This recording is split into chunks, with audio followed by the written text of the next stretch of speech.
सबको संबोधित नहीं कर सकते। जो जीवन में विशेष व्यक्तित्व जिनका है, समाज के अंदर, धर्म क्षेत्र के अंदर जिनका विशेष स्थान है, उनको तात कह सकते हैं।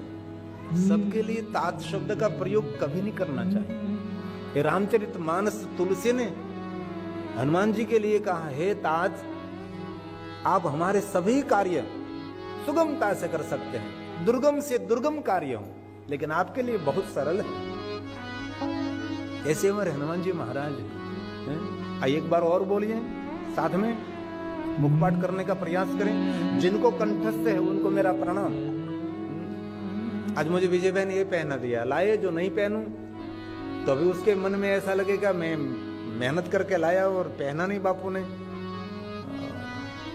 पहना भी पड़ेगा।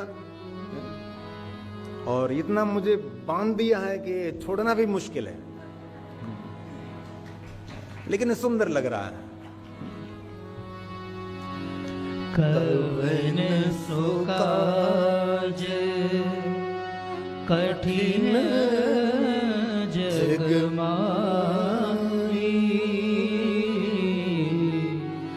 कवन सो काज कठिन जग माही,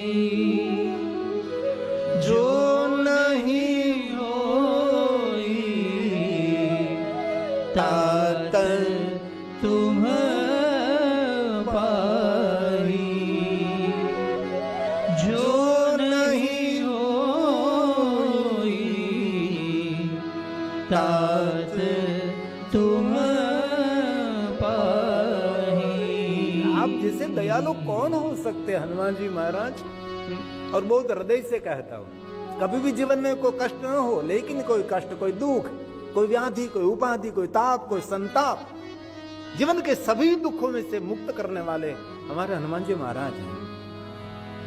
और एक मैं बहुत हृदय की बात सुनाता हूं। कभी कभी एक घर छोड़कर दूसरे घर में कभी प्रॉब्लम रहता है तो सुबह हो जाती है। इसलिए आज वर्तमान में सबको हनुमान चालीसा कंठस्थ है, मुखपाठ है। और आज हम सबको हनुमान चालीसा कंठस्थ है, मुखपाठ है। ये योगदान घर घर तक हनुमान चालीसा पहुंचाने की सेवा मैं गौरव से याद करता हूं। गुजरात सौराष्ट्र के पूज्य श्री मोरारी बापू का योगदान है। आज घर घर तक हनुमान जी को पहुंचा दिया, ये उनका सबसे बड़ा योगदान है। आज हमारे बच्चों को भी ये सब कुछ कंठस्थ है। हे दया सिंधु हमारी लाज राखजो, ये भी चौपाई ની અંદર आप प्रार्थना करी। दूसरे चौपाई, दीन दयाल बिरिंदु संभारी, हनुमान जी को कहते हैं लाज राखजो, हमारो ध्यान राखजो, कदम कदम पर भगवान हमारी रक्षा करजो, हमारी लाज, हमारी आबरू, हमारी प्रतिष्ठा की रक्षा करजो भगवान। हमारे जीवन में कोई संकट, कोई कष्ट, हनुमान जी महाराज आप उनका हरण करिए। ऐसा भाव इस चौपाई में प्रकट किया है। ये चौपाई सुंदरकांड के है। दीन दयाल बिरिंदु संभारी, बोलिए साथ में, दीन दयाल बिरिंदु संभारी, हरहु नाथ मम संकट बारी, हरहु नाथ मम संकट बारी। बोली हनुमान जी महाराज।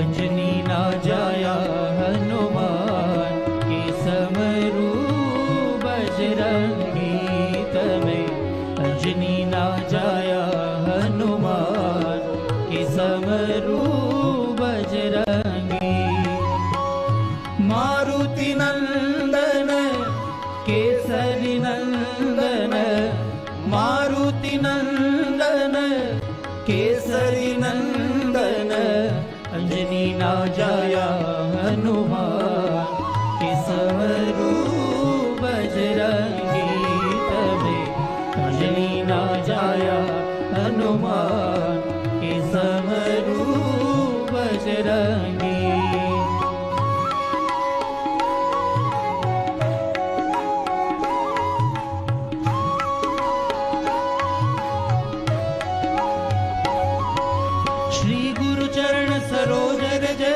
निज मन मुकुर सुधारि बरनौ रघुबर विमल यशो जो दायक फलचारि बुद्धिहीन तनु जानिके सुमिरो पवन कुमार बल बुद्धि विद्या देहु मोहि हरहु कलेश विकार अंजनी ना जाया हनुमान के समरू बजरंगी तमे अंजनी ना जाया हनुमान के समरू बजरंगी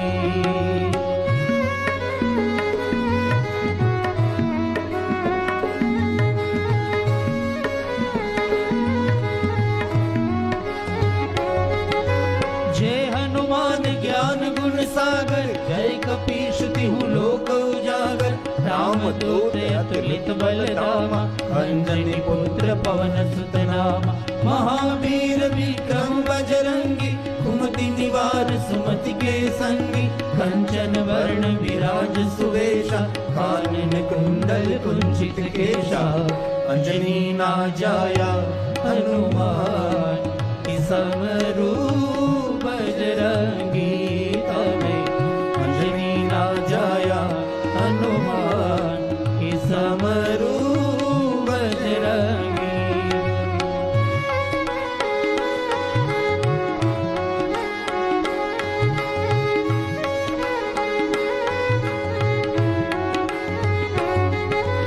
हाथ वज्र और ध्वजा विराजे कांधे मूंज जनेऊ साजे शंकर सुवन केसरी नंदन तेज प्रताप महाजगवंदन विद्यावान गुणी अति चातुर राम काज करिबे को आतुर प्रभु चरित्र सुनिबे को रसिया राम लखन सीता मन बसिया अंजनी ना जाया हनुमान के समरू बजरंगी तमे अंजनी ना जाया हनुमान के समरू बजरंगी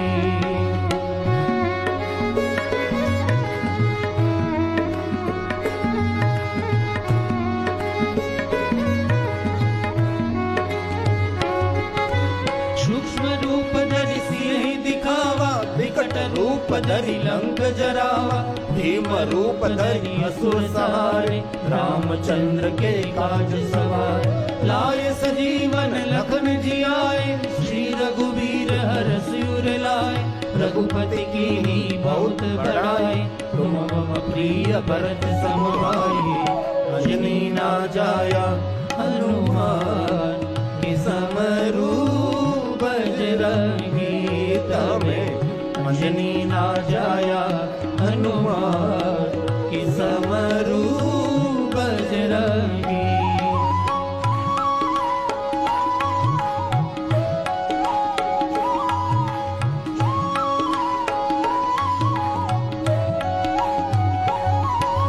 सहस्र बदन तुम रोजस गावे यस कहीं श्रीपति कंठ लगावे सनकादिक ब्रह्मादि मुनीषा नारद सारद सहित अहिसा जम कुबेर दिगपाल जहाते कवि कोविद कहि सके काते तुम उपकार सुग्रीव ही कीना राम मिलाए राजपद दीना अंजनी ना जाया हनुमान के समरू बजरंगी अंजनी ना जाया हनुमान की समरू बजरंगी।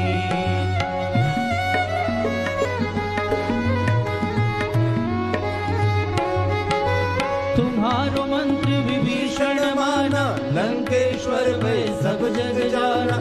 जोग सहस्त्र जो जन पर भानु, लीलो ताहि मधुर भया। प्रभु मुद्रिका मिल मुख माही, जल्दी लांघ गए अचरज नाहि। दुर्गम काज जगत के जेते, सुगम अनुग्रह तुम्हारे तेते। अंजनी ना जाया हनुमान की समरू बजरंगी।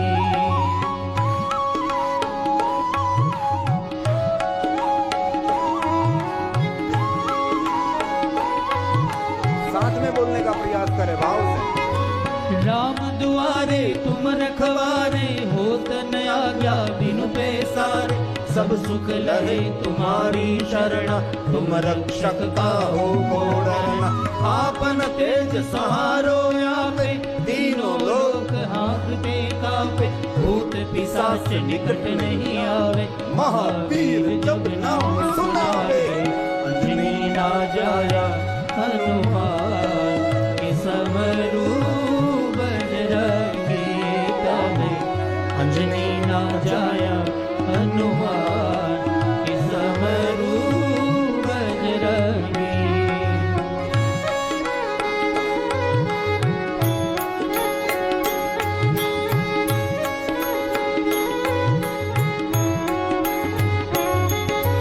नासे रोग हरे सब पीरा, जपत निरंतर हनुमत बीरा।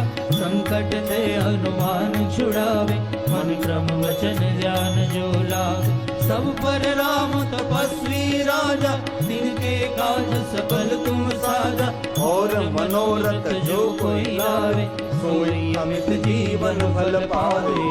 अंजनी ना जाया हनुमान की समरू बजरंगी। तबे अंजनी ना जाया हनुमान की समरू बजरंगी।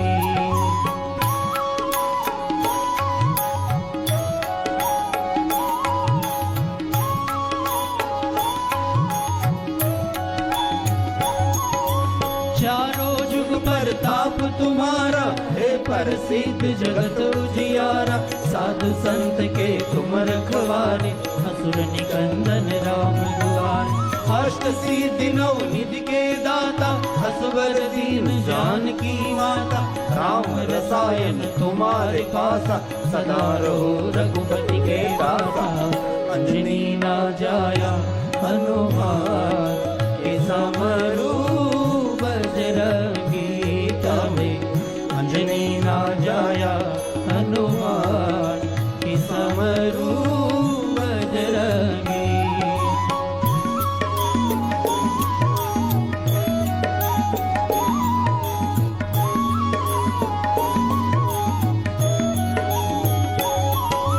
तुम्हारो भजन राम को पावे, जन्म जन्म के दुख बिसरावे। अंत काल रघुवरपुर जाई, जहाँ जन्म हरि भक्त काई। और देवता चित्तन धरई, हनुमंत से ही सर्व सुख करई। संकट कटे मिटे सब पीरा, जो सुमिरे हनुमंत बलवीरा। अंजनी ना जाया हनुमान की समरू बजरंगी। तबे अंजनी ना जाया हनुमान की समरू बजरंगी।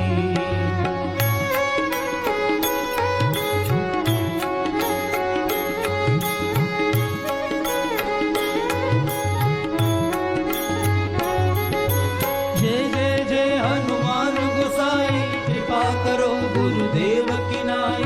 जो सत बार पाठ कर कोई, छूटे ही बंदी महासुख होई। जो यह पढ़े हनुमान चालीसा, होई सिद्धि साखी गौरीसा। तुलसीदास सदा हरि चेरा, जय जय नाथ हृदय मारेरा।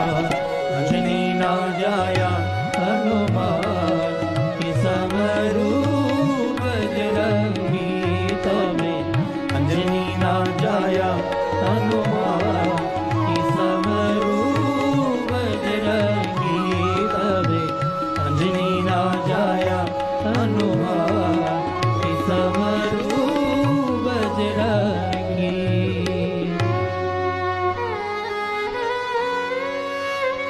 पवन तनय संकट हरण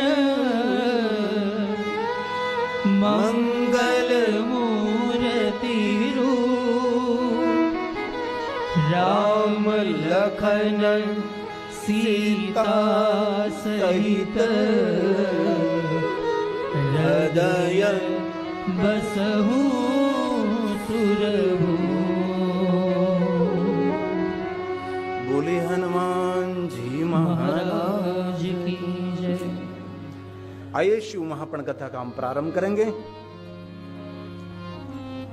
भगवान महर्षि वेदव्यास रचित ये शिव महापण ग्रंथ देवलिपि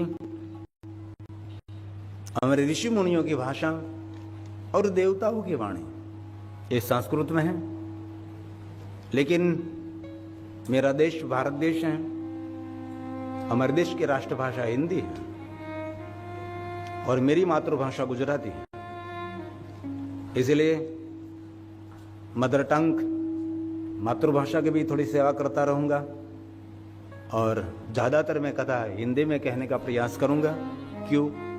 ये कथा हमारे गिरी बापू ऑफिशियल यूट्यूब चैनल में प्रसारित है, इसलिए गुजरात से बाहर और बहुत सारे देश देशांतर में और गिरी बापू ऑफिशियल यूट्यूब चैनल के माध्यम से और बहुत सारे चैनलों के माध्यम से दूर दूर कथा पहुंचती हैं। गुजराती भाषा हमारे लिए सरल है, लेकिन जिनकी मातृभाषा गुजराती नहीं है उनके लिए इतनी सरल नहीं है। इसलिए कोई कोई बात मैं जरूर गुजराती में कहने का प्रयास करूंगा। ज्यादातर कथा हमारे देश की राष्ट्रभाषा हिंदी में रहेगी। इनमें 7 संहिता 24,000 श्लोक हैं और भगवान महादेव की महिमा से भरा हुआ ये दिव्य ग्रंथ है। महादेव के भक्तों के लिए शिव भक्ति का मार्गदर्शन करने वाला कोई श्रेष्ठ ग्रंथ है तो शिव महापण ग्रंथ है। कोई भी शिव भक्त है उसको एक बार शिव महापण ग्रंथ का पाठ करना चाहिए। जो कोई मनुष्य एक बार संपूर्ण पूर्ण शिव महापण ग्रंथ का पारण करते हैं सजीवन मुक्त उच्चते। ये मनुष्य जीवित हैं तो भी ये जीवात्मा मुक्त जीवात्मा है। इसलिए बहुत सारे शिव भक्तों ने संपूर्ण शिव महापण ग्रंथ का पाठ किया होगा, पारण किया होगा। हमारे पास जो शिव महापण ग्रंथ है गुजराती में है, लेकिन वो संक्षिप्तीकरण है, अल्पीकरण किया गया है, क्योंकि उनका भाषांतर बहुत विस्तार हो सकता था। इसीलिए इनमें से हमने युद्ध का वर्णन, श्रृंगार का वर्णन, बहुत सारी प्रकृति का थोड़ा सा वर्णन हमने अल्प कर दिया, तो उसको अल्प शिव पुराण हो गया। इनमें ऋषि मुनियों ने बहुत सारा श्रृंगार का भी वर्णन किया है और युद्ध का भी बहुत लंबा लंबा वर्णन है। इस सबको थोड़ा सा संक्षिप्त करके गुजराती में शिव महापण है। इसलिए आप सब जो शिव महापण ग्रंथ का पाठ करते हैं ये संक्षिप्त शिव पुराण ग्रंथ है। ये मेरे पास है, ये संस्कृत में है। तो एक एक श्लोक मनुष्य के लिए आशीर्वाद का स्वरूप है। एक एक श्लोक महादेव की वंदना है। एक एक श्लोक मनुष्य की कामना मनोकामना पूर्ण करने वाला श्लोक है। सभी श्लोक तो मैं आपके समक्ष गा सकता हूं, लेकिन सभी श्लोक मैं नहीं गाऊंगा। लेकिन मैं जो आपको कह रहा हूं इसमें कुछ आधार स्वरूप, साक्षी स्वरूप कोई श्लोक हैं उसको मैं गाने का प्रयास करूंगा। जो कोई सिद्धांत मुझे समझाना है, मेरे श्रोताओं को मुझे कहना है कि ये बात कल्पित नहीं है, बनी बनाई बात नहीं है, तो उड़ती हुई बात मैं पकड़कर आपके समक्ष में नहीं कह रहा हूं। जो कुछ मैं आपके समक्ष कह रहा हूं सब कुछ भगवान महर्षि वेदव्यास जी का प्रसाद है। मैं एक साक्षी हूं, मध्यस्थी हूं और एक शिक्षक का काम करता हूं। ऊपर बैठने की व्यवस्था है, एक सम्मान है। मैं आपके समक्ष जो कुछ महादेव के बारे में कहने का प्रयास करूंगा ये सब कुछ भगवान महर्षि वेदव्यास का प्रसाद रहेगा। और मैं कैसे सरल से सरल हो सके, ऐसा प्रयास करके आपका चित्त, आपका मन, आपके मन के तरंग भगवान महादेव के चिंतन में, भगवान महादेव के मनोमंथन में तो निरंतर ये समर्पित रहें, ऐसा हमारा प्रयास रहेगा। भगवान की कथा तो बहुत लोग सुनते हैं, लेकिन इनमें से कोई चुनते नहीं है, बस श्रवण करते रहते हैं। और मैं एक बात का गौरव करता हूं, इंग्लैंड में और कोई है कि नहीं पता मुझे नहीं, लेस्टर में दूसरा कोई है मुझे पता नहीं, लेकिन पूरे लेस्टर में मैं सालों से देखता हूं ये हमारा रौनक रोज भाल में भस्म का त्रिपुंड करता है। और बहुत लोग उनके साथ, यहाँ के लोग ब्रिटिश अब पूछते कि ये क्या है, तो उनको समझाने का प्रयास करते हैं। हमारा हमको गौरव होना चाहिए, हमारी परंपरा का गौरव होना चाहिए, हमारी सनातनी परंपरा का गौरव होना चाहिए, हमारे ऋषि मुनियों का गौरव होना चाहिए। लेकिन हमारी सनातनी प्रजा और हिंदू प्रजाओं में ये बहुत कम देखने को मिलता है।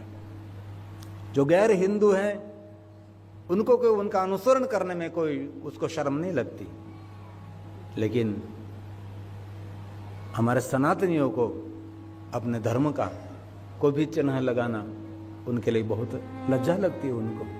और हमारी 2 बेटियां भी हैं, मैं बहुत सालों से उसको भी देखता हूँ, वो भी भाल में भस्म का त्रिपुंड करते हैं। कोई बात नहीं, भस्म का त्रिपुंड न कर सके, बिंदी न कर सके, कम से कम रुद्राक्ष को अचूक धारण करना चाहिए। रुद्राक्ष के बिना कोई भी मनुष्य अधूरा है, क्योंकि रुद्राक्ष भगवान शिव का आदर है। रुद्राक्ष में रुद्र की याद है। रम रुद्र रोगनाशाय धन्वंतरि है रुद्र, ये रुद्राक्ष। तन में कोई रोग हुआ है तो भगवान उसको, तन में कोई रोग हुआ है तो कोई वैद्य उनको ठीक कर सकता है, लेकिन मन का जो रोग है इन्हीं में से मुक्त होने के लिए रुद्राक्ष एक औषधि है। 24 घंटे पहन सकते हैं आप, इसलिए बहुत सारे भाई बहन रुद्राक्ष भी धारण करते हैं। शिव महापुराण ग्रंथ में यह भी कहा है कि कथा श्रवण करने से पहले भाल में भस्म की बिंदी करिए, भस्म का त्रिपुंड करिए, रुद्राक्ष को धारण करिए, पंचाक्षर मंत्र का जाप करिए। अरे हमारा आचार्य कोई भगवान शिव की पूजा कराने से पहले जजमान श्री के पास से पहले पंचाक्षर मंत्र का जाप कराते, क्योंकि पंचाक्षर मंत्र का जाप करने से उसका मन शुद्ध होने लगता है। रुद्राक्ष धारण करने से उसके अंग की पवित्रता का प्रारंभ हो जाता है, और भाल में भस्म का त्रिपुंड करने से उसकी मन की तरंग भगवान शिव की ओर गति करने लगती है। ये बहुत बड़ा एक विज्ञान नहीं, बहुत बड़ा मनोविज्ञान है। कभी आप विचारों के ट्रैफिक में फंस गए, क्योंकि रोड का तो ट्रैफिक में से निकल सकते हैं, लेकिन विचारों के ट्रैफिक में से निकलना बहुत मुश्किल है।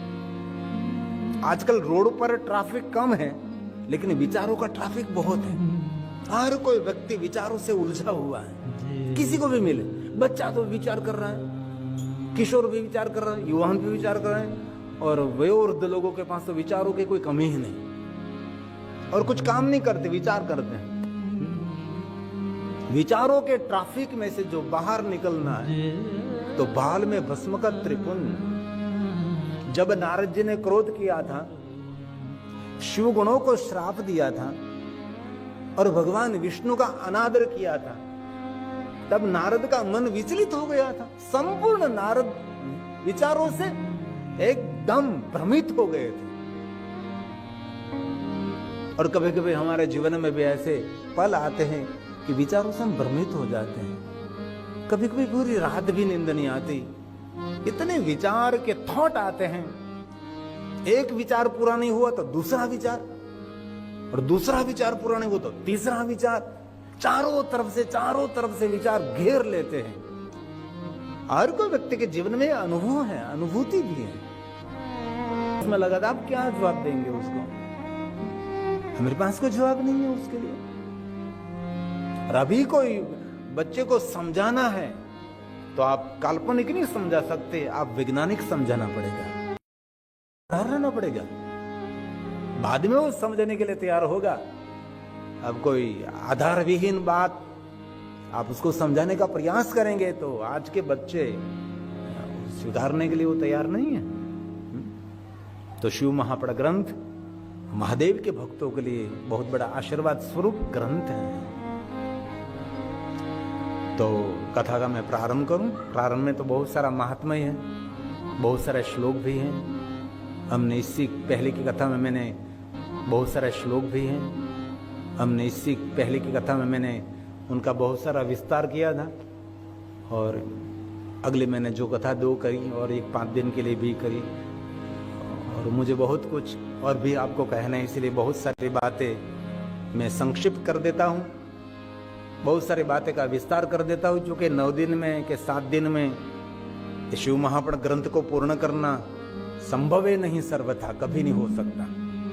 लेकिन शिव महापुराण ग्रंथ का आधार लेकर आपके समक्ष महादेव की बातें श्लोकात्मक में कहने का प्रयास करता हूं। तो आज कथा का पहला दिन है।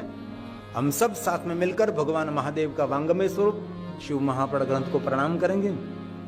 जो इस ग्रंथ को प्रणाम करने की बड़ी महिमा है, इस ग्रंथ को अपने मस्तक पर धारण करने की महिमा है, इस ग्रंथ की परिक्रमा करने की महिमा है, शिव महापुराण ग्रंथ का पूजन करने की महिमा है। बहुत सारी महिमा शिव महापुराण ग्रंथ में है। जिनके घर में शिव महापुराण ग्रंथ विराजता है और स्वयं भगवान शिव वांगमय स्वरूप विराजते हैं। ये शब्द मूर्ति है। शिवालय में जाकर, दिवाली में जाकर ये प्रतिमा, ये मूर्ति आपके साथ कुछ वार्तालाप करे ना करे पता नहीं, लेकिन ये शिव महापुराण ग्रंथ खोलते ही दृष्टि की और आपके साथ वार्तालाप और आपके साथ संवाद शुरू हो जाता है। आपके जो भी जीवन में प्रश्न है, शिव महापुराण उसका उत्तर देने लगता है। ये बोलते हुए मूर्ति है, इसलिए उसको वांग मूर्ति कही, शब्द मूर्ति कही। ये शिव महापुराण ग्रंथ है। वर्तमान में सभी भाषा में शिव महापुराण ग्रंथ मिलते हैं, लेकिन संस्कृत में जो मजा है और भाषा में भी उसका ट्रांसलेशन हो भी नहीं सकता। तो आज हम कथा का पहला दिन है, शिव महापुराण ग्रंथ को प्रणाम करेंगे और प्रणाम करने के बाद कथा में प्रवेश करेंगे। धीरे धीरे कथा के द्वार खोलेंगे और कथा के अंदर इतना प्रवेश करेंगे और बहुत सारी बातें जो महर्षि भगवान वेद व्यास ने शिव जी के लिए कही हैं वो मैं कहने का प्रयास करूंगा। तो एक श्लोक में इस ग्रंथ को प्रणाम करें भाव से और आदर के साथ। वंदे शिव पुराणं। भगवान व्यास जी ने कहा कि मैं अकेला अकेला प्रणाम नहीं करता, सबको साथ में लेकर मैं वंदना करता हूं। हम सब साथ में मिलकर प्रणाम करेंगे। और जो कोई शिव महापुराण ग्रंथ की वंदना करते हैं, नमस्कुर्यात् दूरतः सर्व देवार्चनम फलम च। विश्व में जितने देवी देवता हैं, सभी देवी देवताओं की पूजा अर्चना आप एक साथ करो, कोई नहीं कर सकता, ये कभी हो ही नहीं सकता। लेकिन विश्व में जितने देवता हैं, सभी देवताओं की पूजा एक साथ आप करो, जो फल मिले वो फल शिव महापुराण ग्रंथ को प्रणाम करने मात्र से। और कितना सुंदर है, दूर से नमस्कुर्यात् दूरतः, यहां आने की कोई आवश्यकता नहीं है। दूर से प्रणाम करें, जहां बैठे जहां खड़े हैं वहां से शिव महापुराण ग्रंथ को वंदन करें तो सर्वदेवार्चनम, सभी विश्व के देवी देवताओं की पूजा अर्चन का फल मिलता है। इसलिए हम कथा के प्रारंभ में पहले ग्रंथ की वंदना करते हैं और ये महर्षि वेदव्यास जी का शब्द है। वंदे शिव पुराणं सर्व शिवः प्रसन्ताम्यया दद्यात् स्वपदयोरति